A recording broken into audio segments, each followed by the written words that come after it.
Selamat pagi dan salam sejahtera bagi kita semua. Hari ini kita akan belajar tentang penerapan fungsi nonlinier, khususnya fungsi kuadrat pada fungsi permintaan, fungsi penawaran, dan keseimbangan pasar. Ya, jadi pada pertemuan yang lalu kita sudah belajar mengenal suatu fungsi kuadrat ya atau fungsi kuadrat parabola yang berbentuk y. Jadi y sama dengan ax kuadrat ditambah bx ditambah c gitu ya. Kemudian nanti kemudian kita sudah belajar menentukan arah parabola yaitu dari nilai a gitu ya. Jadi kalau nilai a-nya lebih besar dari 0, maka kurva akan terbuka ke atas. Sedangkan kalau a-nya lebih kecil dari 0, maka kurva akan terbuka ke bagian bawah. Nah, kemudian kalau misalnya kita lihat fungsi permintaan kita ya, yang kita sudah pelajari bahwa semakin tinggi harga, maka akan semakin rendah permintaan gitu ya. Jadi saya ulang, semakin tinggi harga, semakin rendah permintaan, dan semakin rendah harga, semakin banyak permintaan akan suatu produk. Jadi kalau ini kita simbolkan dengan Q, ya Q itu menyatakan suatu jumlah produk, kemudian P-nya itu sebagai harga, price dari produk, maka biasanya fungsi permintaan itu akan memiliki kemiringan atau gradien yang bernilai negatif gitu ya. Jadi kalau kita gambarkan dengan menggunakan fungsi nonlinier, khususnya fungsi kuadrat, maka bentuknya seperti ini gitu ya. Kalau kita perpanjang atau kalau kita lengkapi kurva ini adalah suatu kurva fungsi kuadrat yang nilai a-nya, jadi di sini a-nya lebih kecil dari 0 karena kurvanya terbuka ke bawah. Ya kan? Jadi fungsi permintaan kita ya akan berbentuk P sama dengan min. Jadi P sama dengan min AQ kuadrat ditambah BQ ditambah C gitu ya. Artinya nilai A lebih kecil dari 0. Kalau bentuknya seperti ini juga ya, Q sama dengan min AP kuadrat ditambah BP ditambah C, nilai A juga lebih kecil dari 0 gitu ya. Perbedaan antara kurva pertama dengan kurva kedua, kalau kurva pertama berarti ini sebagai sumbu P, ini sebagai sumbu Q, kemudian nanti kurvanya akan terbuka ke bawah, berarti digambarkan seperti ini. Gini ya. Kenapa saya buat garis putus-putus? Karena untuk quantity ataupun price itu selalu ada di kuadran yang pertama gitu ya. Sedangkan di kuadran kedua ini nanti jumlah produknya ya bernilai negatif. Jadi itu tidak mungkin ya jumlah produk bernilai negatif sehingga yang memenuhi hanya pada kuadran pertama. Kemudian kalau misalnya untuk kurva yang kedua ini berarti nilai atau gambar kurvanya berbentuk seperti ini. Jadi saya gambarkan ini sumbu P, kemudian ini sumbu Q, maka untuk kurvanya akan terbuka ke sebelah kiri. Gitu ya, kalau ini terbuka ke atas, kemudian nanti bentuk kurva yang kedua akan terbuka ke sebelah kiri, berarti kira-kira bentuknya seperti ini. Ini saya gambarkan. Nah, garis putus-putus gitu ya. Jadi kalau untuk ini puncaknya ada di sini, kurva yang pertama, sedangkan yang ini puncaknya nanti ada di sini. gitu ya. Jadi itu perbedaannya, tapi sama-sama menyatakan bahwa semakin tinggi harga, semakin rendah permintaan suatu produk. Oke.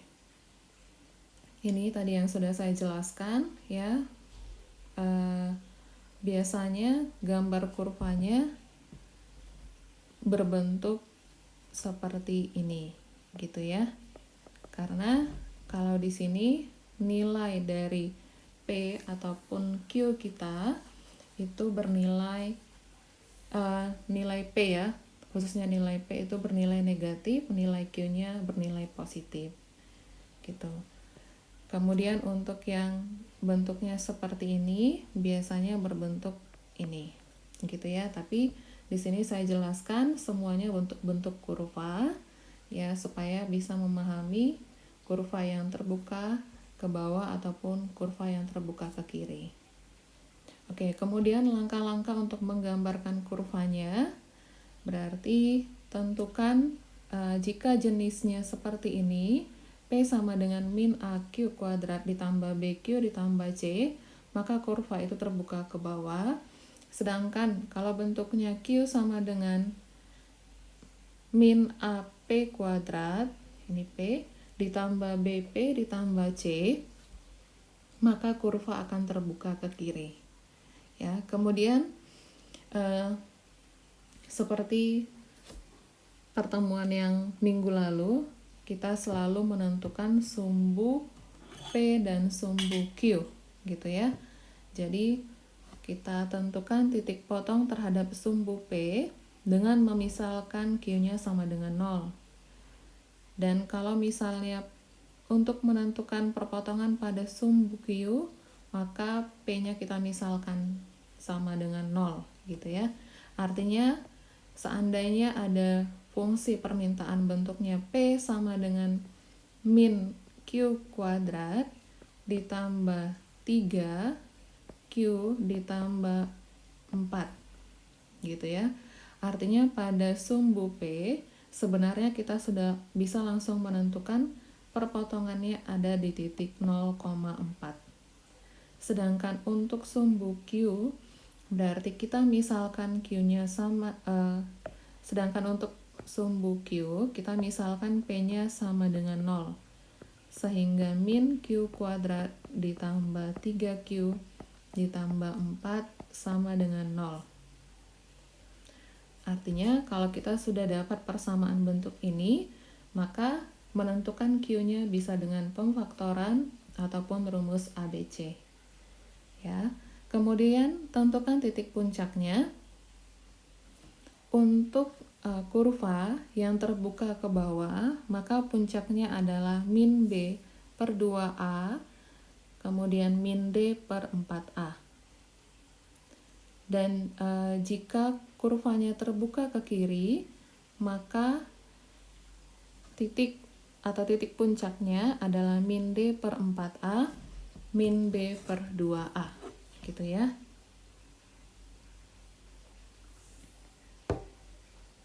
Jadi ada perbedaan jika kurvanya terbuka ke bawah ataupun ke kiri. Kemudian dari titik-titik yang sudah kita buat, kita tarik garis, kemudian nanti kita akan mendapatkan gambar kurvanya.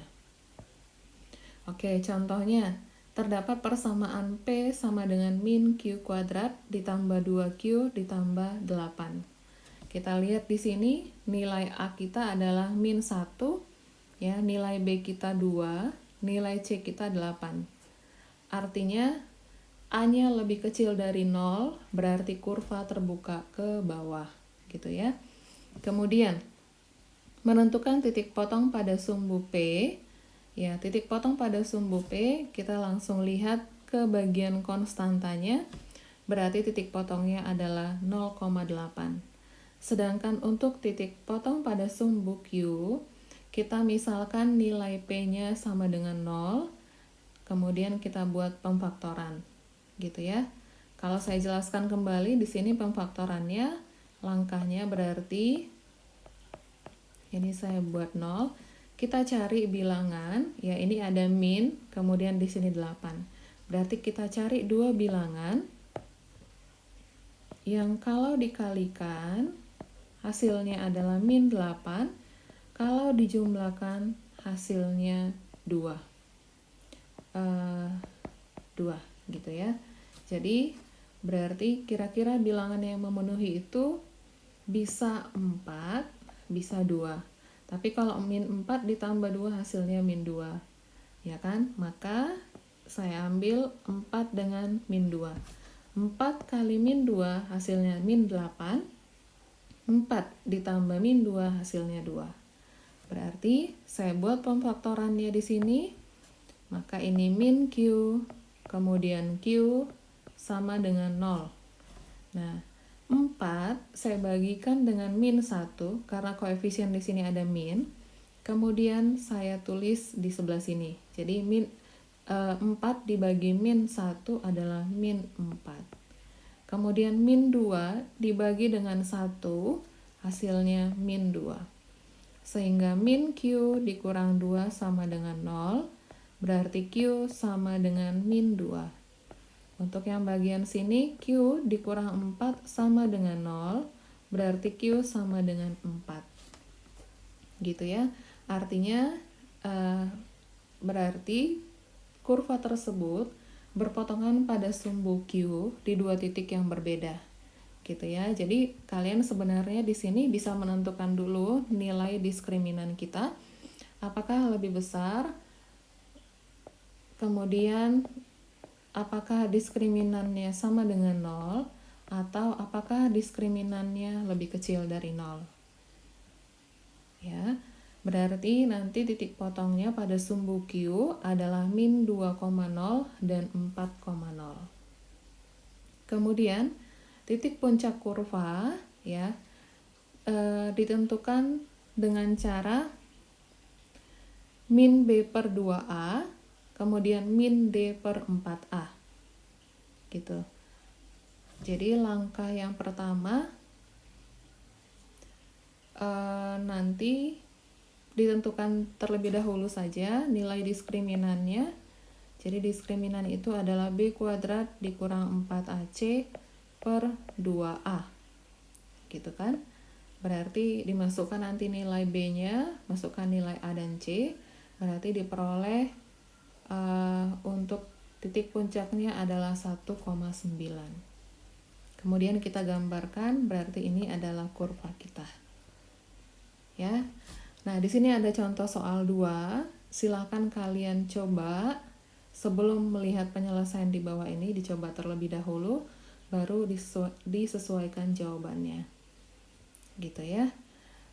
Demikian untuk fungsi permintaan.